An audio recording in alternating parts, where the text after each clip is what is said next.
네, 안녕하십니까. 지역건강연구실 지역건강연구부의 원용민입니다. 제가 말씀드릴 내용은 특수 및 진폐건강진단 폐기능 검사 지침 개발에 관한 내용입니다. 연구 배경입니다. 특수건강진단 대상 유해인자 중에 호흡기 유해인자에 노출되는 근로자들은 특수건강진단에서 청진, 폐활량 검사 등의 검사를 받도록 하고 있는데요. 이 검사 결과들을 종합해서 호흡기에 대한 판정이 내려지게 됩니다. 이 과정에서 폐활량 검사는 호흡기 판정에서 가장 기본적인 검사로 활용이 되고 있고요. 2019년도 기준으로 한 90만 명 정도의 근로자가 폐활량 검사를 받은 것으로 확인되고 있습니다. 그런데 이 폐활량 검사는 검사의 표준화가 필요하고요. 검사자의 숙련도에 따라서 검사 결과가 많이 달라지게 되어 있습니다. 그래서 현실적인 문제점들은 검사자에 있어서는 폐활량 검사자가 잦은 교체가 되고 있는 상황이어서 저희가 매년 검사자들 대상으로 교육을 시키고는 있지만 교육 내용이 검진 기간 내 다른 검사자들에게 전달되지 못하거나 아니면 전달돼도 잘못된 내용으로 전달되는 경우가 상당히 많았습니다. 또 판정 의사의 입장에서도 판정에 활용할 적절한 값을 선택하기 어려워하는 경우가 많이 확인이 됐습니다. 자, 예를 들어서 같은 그래프를 가지고 검사자마다 그래프를 해석하는 방법이 다 달랐고요. 판정 의사 같은 경우에도 판정에 활용할 수 있다라고 하는 사람이 있는가 하면 활용할 수 없다라고 얘기하는 사람들도 있었던 거죠. 나이오시나 오샤, 유해 지구환경의학회 같은 경우에서는 근로자 건강진단을 위한 폐기능 검사 가이드를 별도로 제작해서 제공을 하고 있습니다. 근데 우리나라 검사 실무자들의 가장 큰 불만 중에 하나는 검사에 참고할 만한 자료가 없다라는 것이고요. 나이오시나 오샤의 자료를 그대로 번역해서 사용할 수도 있지만 우리나라 검진 여건을 좀 고려해 볼 필요가 있었습니다. 그래서 우리나라에서 주로 사용하는 장비를 우선 고려해야 되고요. 출장 검진이라는 것도 좀 고려를 해볼 필요성이 있었습니다. 또 우리나라 검사자가 가장 어려워하고 또 반복되는 문제점을 반영한 지침이 필요하기도 했습니다. 그래서 본 연구의 목적은 실무에 참고할 수 있는 지침을 제시해서 검사의 신뢰성과 효율성을 높이는 것이고요. 폐기능 검사 중 가장 큰 비중을 차지하는 폐활량 검사를 중심으로 구성하였습니다. 연구 방법입니다.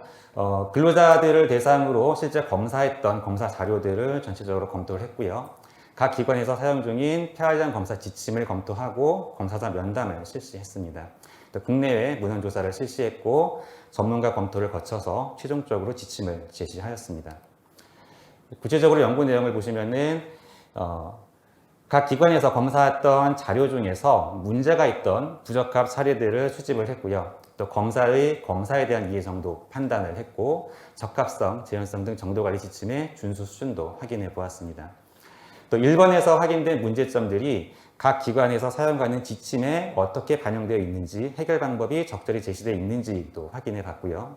또 검사자 면담을 통해서 폐활량 검사에 대한 사전 안내가 적절히 이루어지고 있는지, 또 폐활량 검사를 해서는 안 되는 금기증과 검사의 연기 상황에 대해서 확인하고 있는지 등을 확인해 봤습니다. 또 국내 폐기능 검사 지침도 검토를 했습니다. 대표적으로 대한결핵 및 호흡기 학회에서 제공하는 지침도 확인했고, 미국의 흉부학회, 유럽 호흡기 학회, 그다음에 미국의 직업환경의학회, 나이오시, 오샤 등에서 제시하는 폐기능 검사 지침을 비교해서 검토를 해봤고요. 전문가 검토도 거쳤는데요. 직업환경의학회에서 추천하는 의사, 그다음에 생리기능검사학회에 소속된 검사자, 진폐정도관리 실무위원이 전문가로 참여를 해서 검토된 내용들을 같이 공유하고 의견을 제시하기도 했습니다. 마지막으로 이상의 자료들을 모아서 특수 및 진폐건강진단에 적용 가능한 폐활량 검사 지침을 제시했습니다. 자, 주요 성과입니다. 일단 분번이 확인되는 문제점의 해결 방법을 제시를 했습니다. 총 19개의 사례를 뽑아서 해결 방법을 제시를 했고요. 각 기관에서 작성한 폐활량 검사 지침을 확인해 보니까 대부분은 실제 활용하기보다는 평가를 위해서 임의적으로 만들어 놓은 지침이 대부분이었고요. 문제점들의 해결 방법이 안 나와 있는 것들이 대부분이었습니다. 그래서 이런 것들을 해결하기 위해서 문제가 되는 그래프를 제시를 하고 발생 원인과 해결 방법, 그 결과 활용을 제시를 했습니다. 해결 방법에서는 검사자가 쉽게 따라할 수 있도록 구체적인 멘트까지도 소개를 해서 그대로 실무에 적용할 수 있게끔 안내를 했습니다. 그다음 이제 결과의 활용 여부를 제시하여 불필요한 검사 횟수의 증가를 방지하고자 했는데요. 자료를 보다 보니까 필요 이상으로 과하게 검사를 진행하는 경우가 확인이 됐고 전체 검사의 한 16.5%가 예상이 됐습니다. 그래서 폐활량 검사는 보통 이제 3번 검사를 하고 필요에 의해서 4회 이상 검사를 진행할 수 있는데 적절한 검사가 됐음에도 불구하고 필요 이상으로 검사를 시행하는 케이스가 여기에 해당이 됐습니다. 그래서 약간 이제 부적합해 보이는 그래프이긴 하지만 충분히 결과에 활용할 수 있다라는 것들을 관련 설명과 함께 제시를 해줬고요. 폐활량 검사 전에 실시하는 보정 오류 사례도 한 10개 정도가 대표적인 것들을 뽑아서 구체적인 해결 방법을 제시를 해줬습니다. 또 검사에 필요한 다양한 예시와 사진 자료도 제시를 했는데요. 검사자가 실무에 바로 적용 가능하도록 이렇게 폐활량 검사할 때 필터를 무는 방법, 물 때의 혀의 위치는 어때야 된다, 또 앉아서 검사할 때, 서서 검사할 때 검사 자세는 어떻게 해야 된다라는 것까지 구체적으로 제시를 했고요. 현재 특수건강진단기관이나 진폐건강진단기관에서 사용하고 있는 폐활량 검사용 문진표가 통일이 안 돼 있습니다. 기관마다 각각 다른 문진표를 활용하고 있는데 필요 없는 내용은 삭제를 하고 꼭 필요한 내용들만 모아서 문진표를 만들어 봤고요. 특히 이제 호흡곤란 정도 같은 경우에는 요즘처럼 이제 폐활량 검사를 할 수 없는 경우에 호흡곤란 정도만 보고서 판정에 활용할 수 있게끔 직업환경의학회에 자문을 받아서 수정을 해봤습니다.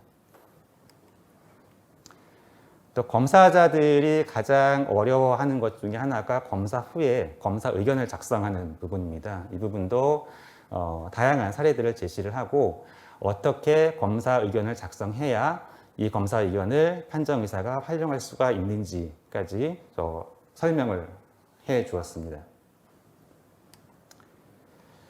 그다음 추진 실적 및 향후 계획입니다.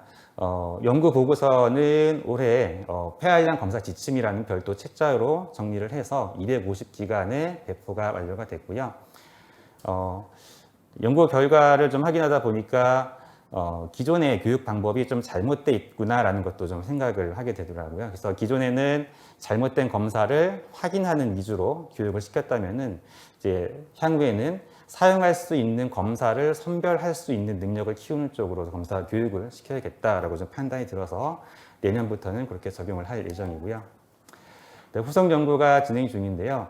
앞서 이제 지침에서 빠져 있는 부분이 예측식 선정에 관한 부분입니다. 폐활량 검사 해석의 기준이 되는 게 바로 예측식인데 2019년도와 20년에는 저희가 한국인을 대상으로 예측식을 선정하는 연구를 진행을 했었고 올해에는 외국인 근로자에 대해서 예측식을 선정하는 연구를 진행하고 있습니다. 그래서 한국인과 외국인을 포함해서 이제 이것이 완성이 되면은 지침에 추가로 실을 예정이고요. 관련 내용은 학회에 발표를 할 예정입니다. 또 올해 포샤 가이드에 이제 폐활량 검사 및 판정에 관한 지침을 이제 반영하려고 개정 진행 중에 있고요. 관련 내용은 좀 매년 업데이트가 될 예정이고요. 또 부적합 사례 중에서 특히 이제 문제가 많은 부분은 별도로 이제 포스터로 제작을 해서 연말에 다시 한번 배포를 할 예정입니다. 그래서 관련 내용은 내년 교육과 세미나 자료로도 활용될 예정입니다. 네, 감사합니다.